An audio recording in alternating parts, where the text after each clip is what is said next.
আসসালামু আলাইকুম সুপ্রিয় দর্শক মণ্ডলী, আজকে আমি আপনাদেরকে নামাজের উদ্দেশ্য এবং নামাজের লাভ এই দুটি নিয়ে আলোচনা করতে যাচ্ছি। চলুন শুরু করা যাক। আসসালামু আলাইকুম রহমতুল্লাহি ওয়া বারাকাতুহু। নামাজের উদ্দেশ্য, হুজুরে পাক সাল্লাল্লাহু আলাইহি ওয়াসাল্লাম যেভাবে নামাজ পড়তে বলেছেন এবং সাহাবাদেরকে যেভাবে নামাজ শিক্ষা দিয়েছেন সেভাবে নামাজ পড়ার যোগ্যতা অর্জন করো। নামাজের ফজিলত, যে ব্যক্তি 5 ওয়াক্ত নামাজ সময়ের প্রতি লক্ষ্য রেখে গুরুত্ব সহকারে আদায় করবে, আল্লাহ পাক তাকে নিজ দায়িত্বে জান্নাতে প্রবেশ করাবেন। সুবহানাল্লাহ। যে ব্যক্তি নামাজের ব্যাপারে যত্নবান হবে, আল্লাহ পাক তাদের জিম্মাদারি নেবেন। আর যে ব্যক্তি নামাজের ব্যাপারে যত্নবান হবে না, আল্লাহ পাক তার কোনো দায়িত্ব নেবেন না।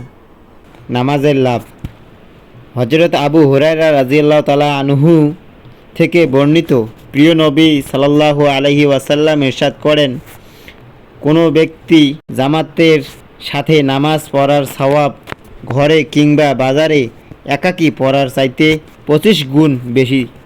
বুখারী শরীফ। প্রিয় নবী সাল্লাল্লাহু আলাইহি ওয়াসাল্লাম ইরশাদ করেন, জামাতের নামাজে একা নামাজ হতে 27 গুণ বেশি সওয়াব। বুখারী শরীফ।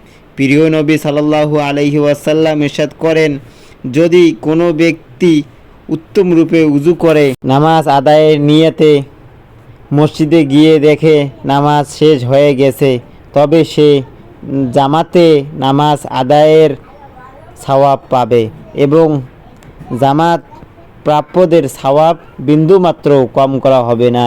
আবু দাউদ। হে নবী, আপনার পরিজনদেরকে নামাজের হুকুম করুন ও আপনি নামাজের ব্যাপারে যত্নবান হন। আপনার নিকট আমি কোনো রিজিক চাই না, কেননা রিজিক তো আমি আপনাকে দান করিব।